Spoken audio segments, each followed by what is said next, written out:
Huston, all the great religions talk about an afterlife. That's one of the common things among all religion. How can we begin to understand that in some way? Because if this is the goal, if this is what we have to look forward to, it is so important to really understand it so that first we can determine, is it real, and then to appreciate what this ultimate reality will be like. All right. The Indians have a useful phrase, drop the body. That's useful because it means there is something that drops the body. And that is what all the religions say. Now, dropping the body occurs at the moment of death. Now, what would you like to know? What happens after that? Well, interesting, because science now comes to our rescue. Science and religion converging. Science has holds that the basic stuff of the universe is matter. The view is on its way out now, but there's cultural lag, the backward pull of the outgrown goods, so it's still with us. Now, what the useful thing that we can pick up on this question is science says that matter cannot be destroyed. Mm-hmm. It can change form from being solid, palpable, or being energy, back and forth, but you can't get rid of it. Now, the evidence is mounting, and to my mind is conclusive, but we don't have time to go into that matter is not fundamental, but consciousness is. And matter is like iceberg obtruding out of the sea of consciousness. Now, if matter was when it was thought to be fundamental, cannot be destroyed, the same is true of consciousness. It too can oscillate between different forms. And this brings us to the point of issue of death.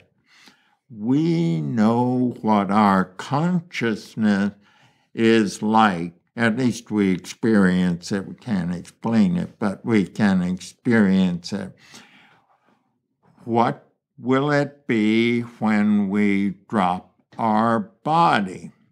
Well, what we can say is if consciousness is the fundamental reality and it can't be destroyed, consciousness will continue. The light on the television screen will never go out. Now, what the images on that screen will be after death, after we drop the body, we do not know. That's the ultimate mystery. But all religions say it is going to be well, now I started to say fantastically beautiful, but and I will hold to that, but there is also the matter of karma. and how one has lived one's life. So for a while, those images are going to be blood-curdling and horrible if the justice has to be maintained. As the Muslims say, remember the day of judgment.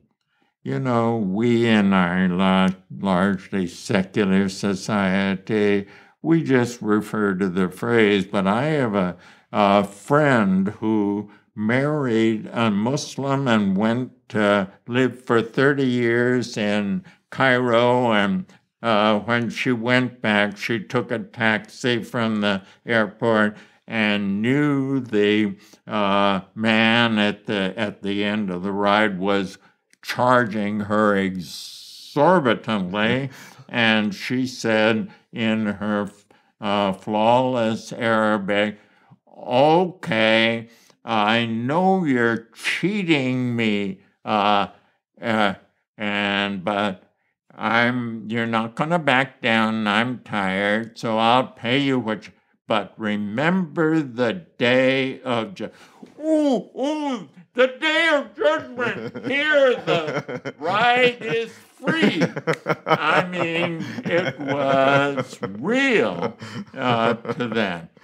And abstractly, we can say, as you sow, so shall you reap. And when this is a surmise, because I haven't seen the light on the images on the screen. Very happy you haven't. And at first they may bleed bloody until, and hell is a metaphorical for that experience. Our sins will afflict us like a shirt of Nissus, isn't that it? A flaming shirt over. However, when the price has been paid to maintain a just world, then the fire has purified us, and it will be bliss. Now, there are three separate images that religions talk about the afterlife, which seem to be very different. One of the primary ones is the beatific vision, where we maintain our own personality and we are in the presence of God. But we know I'm Robert and you'll know you're Huston, and we'll have ourselves. That's what Ramakrishna said. I want to taste sugar. I don't want to be one. Be sugar. So the distinction in that first view, yes. Yes, so that's very significant. So the second view is being sugar, that I will merge into the cosmic consciousness, and I will be part of the cosmic consciousness. This is a mystical feeling, but we lose our personality. So we don't exist, but we become part of the great existence. Very different kind of image. Right. That is often described as the dewdrop slips into the shining sea. Yes. So much for the dewdrop. But that analogy is wrong. It should be the dewdrop opens to admit the entire sea into it. That's a beautiful difference. Yeah, there is no loss. So what you're saying, even in the second image of the participating in the great consciousness or the great existence, that we will still maintain some sense of our individuality? Well, that depends. And I can speak to it subjectively. Remember, this is all not only metaphor, but it's speculation.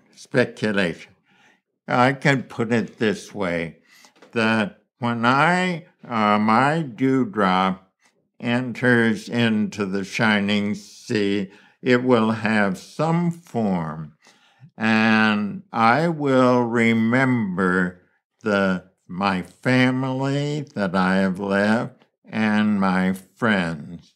And I want to cherish them, and therefore I want to keep an identity that can cherish them. Yes. But there will come a time when nobody on earth is living who has any idea of who this guy Huston Smith was. And when that moment comes, there seems no point in my hanging around. So I will open and let the whole sea enter my dewdrop. Now, there's a third view that some Christians have, that you do need to have a bodily resurrection. So some aspects of Christianity teach that you do need a body in the future to be resurrected, which seems like a different image. Well, images are introduced to make different points. And that is to give dignity to the body, as many mystics tend to denigrate it. And that version is to honor the corporeal, the physical. In the Book of Common Prayer for Anglican, when the groom marries in the wedding of the groom and the bridegroom, it says, with my body I thee honor. That's wonderful, you know? Some hold that sex is denigrating or something like that. This honors it, and that the resurrection of the body is symbolically to validate the corporeal aspects of our being, which I might add, in our own old age becomes harder and harder. Thank you. Anyway.